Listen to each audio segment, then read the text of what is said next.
Remember, folks, I know you're not here for the Nightmare Night and Nick's crap, so I'm just going to review as quickly as possible. Cult activity. Cult activity. Yeah, Twilight and the others get saved by the kids. More cult activity. Fluttershy manages to take out a guard, even though we've seen as he's unable to really pick up a log. Bruce Wayne does the Bruce Wayne thing, if you think that Batman does if you only watched, only Nolan. The cultists try to disassemble Nyx. Nyx finally gets the answers that he's been looking for, that he's perfectly real. The cultists are arrested. And then there's some political bullcrap that was far done better in Luniverse. And it makes the sisters look more idiotic and look more cruel than they have to be. Let's get to the Marvel comic. We start off with one of the few Punisher stories I like. What? I don't really like the Punisher. Are you shocked? Have you watched this show? Have you paid attention to my diatribes? I really, really don't like him. He's fine as an anti-hero. He's fine anywhere else. I just don't like him in the Marvel superhero universe. Now, there are a few exceptions, but they are very, very, very, very, very small. 2 days before Christmas. Here I am, preparing for the holiday by chasing down drug dealers. My gift to the city's population. Frank rides his little minivan through the streets, crashing, careening, chasing after the two drug pushers. Effortlessly, the two drug pushers start firing back at Frank. It's the Punisher! Step on it! This is too dangerous. Streets are full of shoppers. Someone's gonna get hit. Missed the light. Cut off by cross traffic. Can't run the light.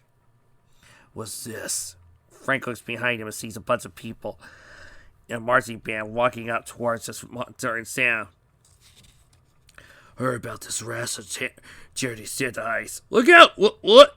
Stop! Just for the homeless! Can't chase them now. Stay on the bigger game. The light turns green. Finally! And the Punisher drives off into the night.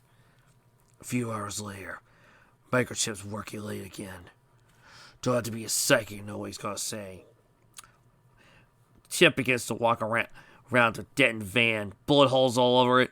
What a mess! Christmas around the corner, and you almost, once a priest, go around getting into firefights. You're trashing my hard work to boot. Just look what you did to the van! I just rid the world of a homicidal maniac and a major drug dealer. Worth a few dents in the van? Got a big stakeout next week.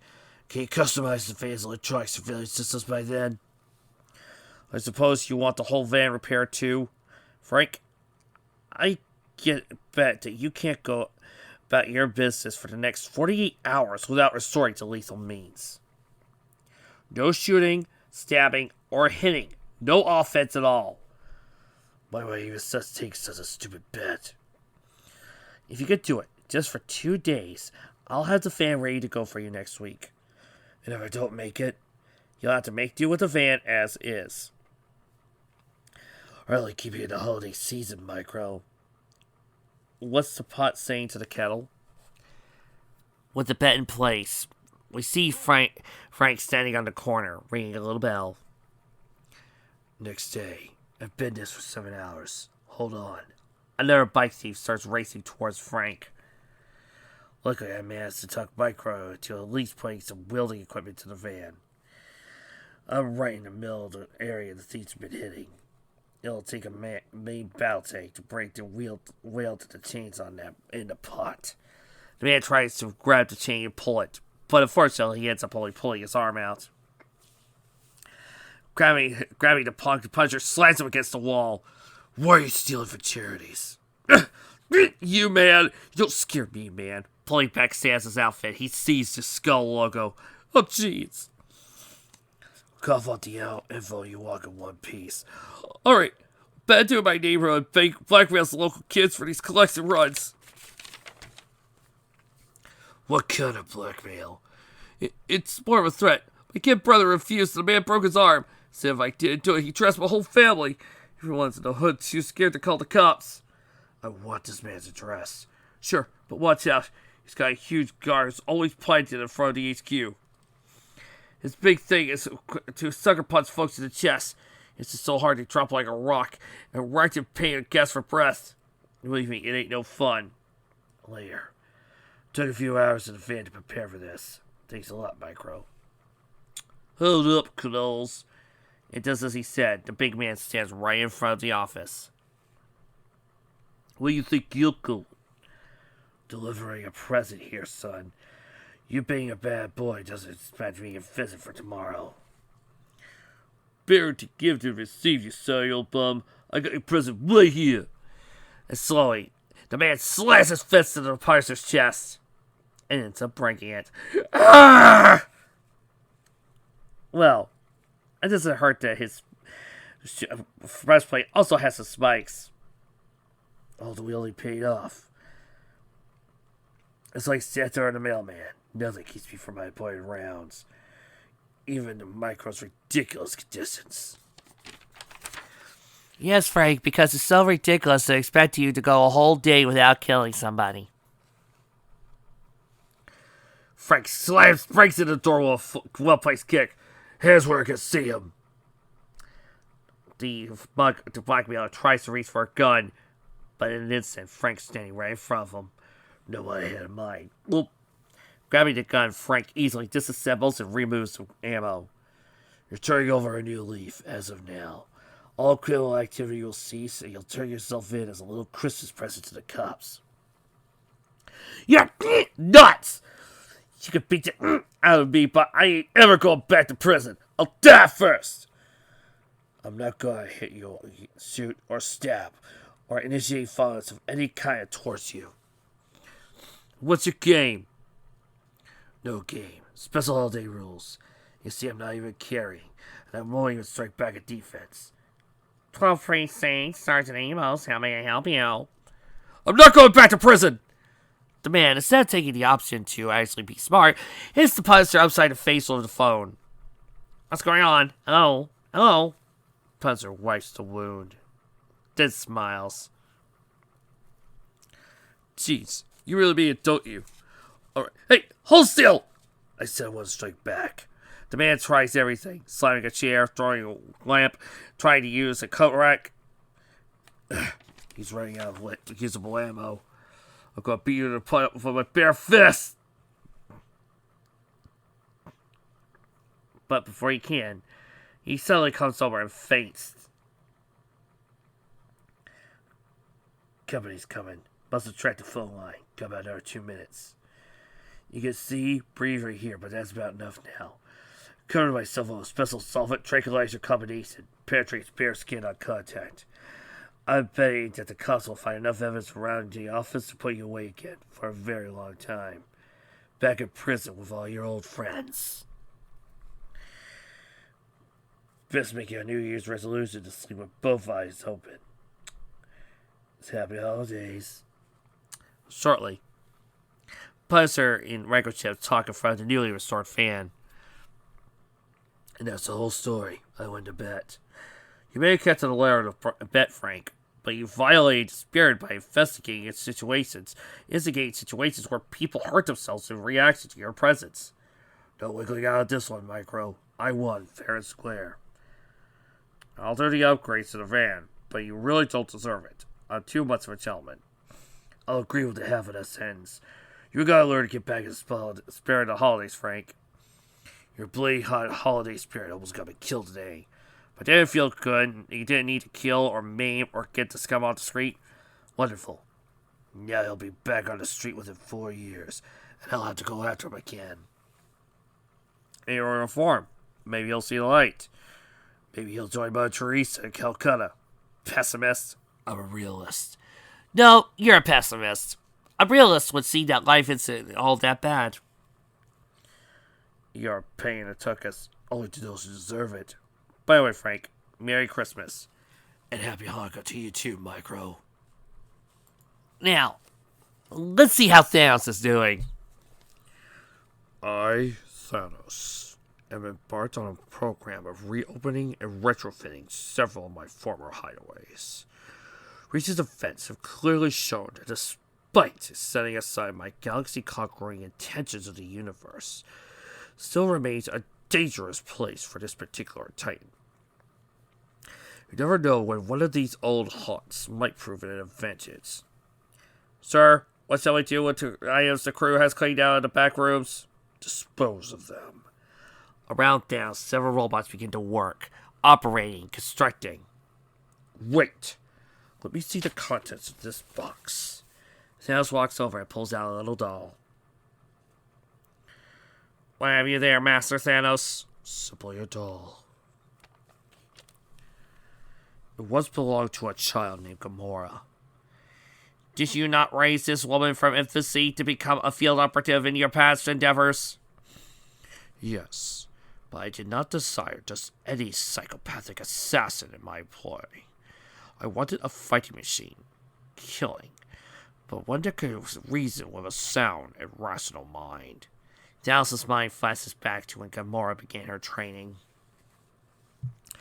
So I endeavored to give Gamora the training for she would need for her future labors, while granting her a normal childhood as I could muster. I even went so far as assigning her a birthday, celebrating certain holidays with the child in order to create the illusion of family life. One of the holidays we honored was the pre-Christian Yule, with shades of modern Earth's Christmas tossed into the mix. Gamora was so young back then. She couldn't have been more than 5 years old. A baby doll, young Gamora says, sitting in the middle of the room, a Christmas tree in the corner. A baby doll for me? Who else, child? Oh, thank you, Master Thanos. You're welcome. Now, if you excuse me, work awaits me in the lab. Master Thanos? Yes, child. Can we maybe go to the lagoon later today? I really love watching the dolphins. Thanos says nothing for a moment as he looks down at his daughter. Then walks away. Perhaps. Even back then, Thanos, a Titan, had his enemies. Unfortunately, I was nowhere near as security conscious as I am today. As Thanos looks over his computers in the past, an alien begins to walk through the halls. His name was Zoktor Laxan. I had business dealings with his family. They had tried to cheat me, and I dealt with them accordingly. I did not take seriously the blood oath Zoktor Laxan had reportedly taken to avenge his family. That nearly proved to be a fatal miscalculation. Zoktor aims his gun, prepares to fire, shooting a laser shot. But someone throws a little doll at his face, distracting him. This gives Thanos enough time to turn around and fire a shot, killing the alien with a blast. As Thanos stands over the dead body, he rises to look who throws it. It was little Gamora. You. I know. Your doll was scorched in the blast. I will replace it. There's no need for you to bother, Master Thanos. I'll make Dolly all better. Dolly will be okay. Gamora. Yes, Master? Once I've cleaned up the lab, we shall go to the lagoon. Thank you, Master. She saved my life. Then thanked me for taking her on an outing. I should have known then that Gamora would not be a good assassin. That she would one day turn against me. Now she runs with Adam Warlock and his Infinity Watch. So many changes. Thanos throws the doll into the box. Sir, what shall we do with the doll? To the incinerator with the rest of the garbage. It is but a damaged plaything, only good for the memories it might evoke. But memories are for those capable of caring, those that can still feel. Too much of the scar tissue lies over any gentler emotions I might have had. All sensitivity have long since atrophied. Caring is for the weak. There is nothing weak about mighty Thanos. Thanos puts his hand on the console, memories flooding his head. And then he begins to crush the console, leaving it to dust. Nothing. Our last story takes us to Iron Man. Now, I want to remind you guys who are just mainly MCU fans, Tony's had a huge rose gallery. Since it was also back in the Cold War, a lot of these guys did start up as admittedly connections to Cold War villains, but a lot of them were different. We had Blizzard, Melter, Living Laser, Titanium Man, Ultimo, a whole slew of villains that, again, one of the downsides of watching Tony kill himself in Endgame.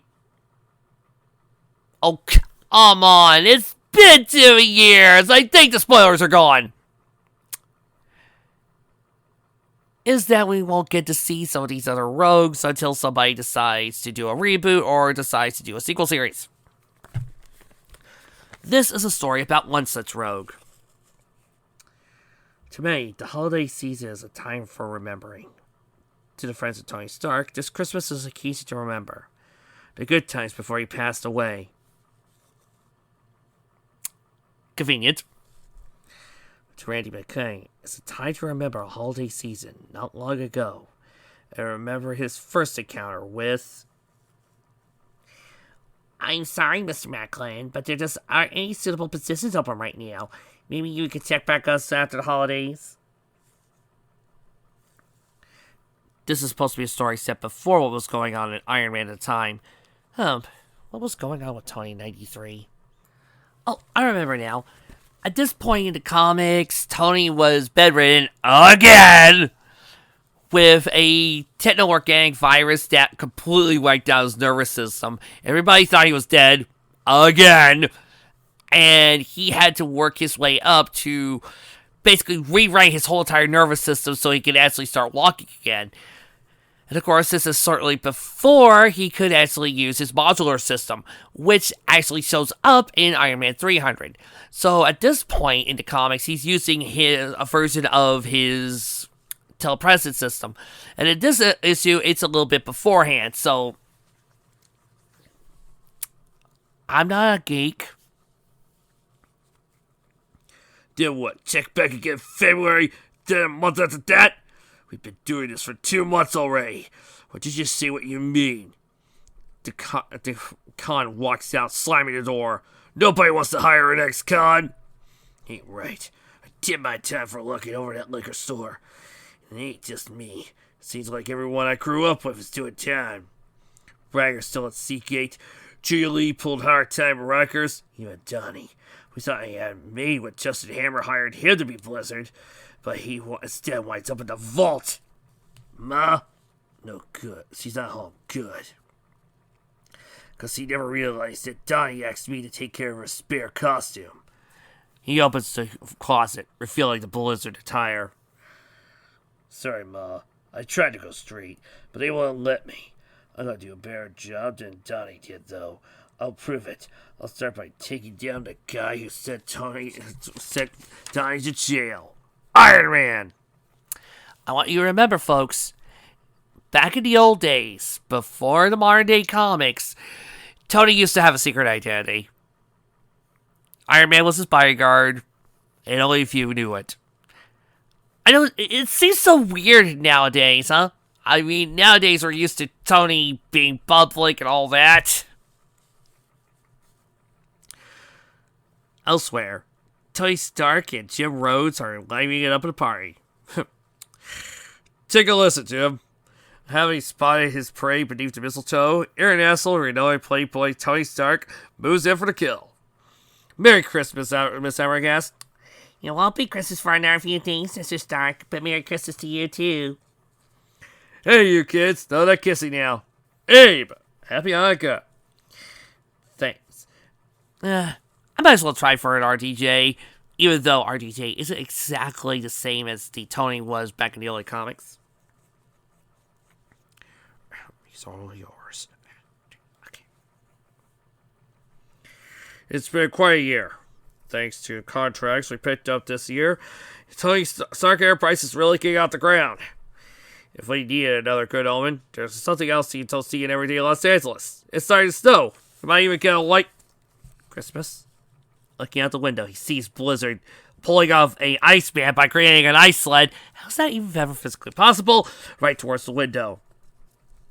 Ironman, I'm calling you out. Hope I got this supervillain lingo right. Don't want to call off an amateur. Get out of here! I'll huff, puff, and I'll knock your house down! He creates and then proceeds to slam a silent ice mount towards the building, only to be stopped by a red armored glove. You got me. You got me, friend. Can't imagine why you would want me, though, not after I did to you last time. It ain't me, hero. You're up against the new Blizzard now. Tiny hovers high above him, keeping an eye on Blizzard. Another new Blizzard? What do they do? Mass produce, you guys? Careful. Armor stabilizers will help turn turbulence, but I can barely see outside my armor.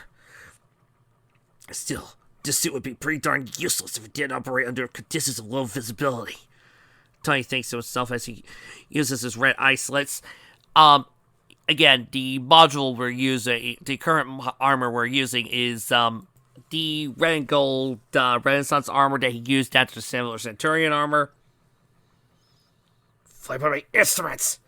Tony quickly switches to infrared, seeing the heat signature of Blizzard. Nice try, hero. But the snowstorm will still cover. Let's just see how your armor holds up to absolute zero! He begins to freeze Iron Man's armor, holding in place. I did! I beat Iron Man! So cold. Joint freezing up. Getting hard to think. God, fast. Activate jets before it's too late. Come on, kick in. Blast you! Using every else he's got, he manages to finally click on and activate his boost jets, sending out as a global icicle missile through the air. And now for step 2. The armor should help me survive this, but it's still going to hurt! Crash! He breaks the ice. Luckily, his armor helps him out. Those fool tricks, ain't ya? But I got you where I want you. Dazed and helpless. Helpless. All the snow and ice to reflect my chest beam. Tony activates the unit beam, and it blinds Blizzard. What's the matter, friend? Snow blind? It'll pass. Tony did uppercuts and socking him in the jaw. Don't know why I thought I could do this, Blizzard says as he's now knocked down on the ground, crying. I couldn't go straight. I couldn't even get a job. I can't do nothing. Can't get a job, huh? Have you tried here? You help me? After this? It depends. If this is a scam, I'll be all over for you. But if you're serious, it's that time of year. Tony helps Blizzard up. Ugh. Besides, I've had pretty good luck giving people a second chance in the past. Like this one villain I used to fight a lot. Maybe you heard of him? Calls himself Hawkeye. Next time I might have some more Christmas stories for you.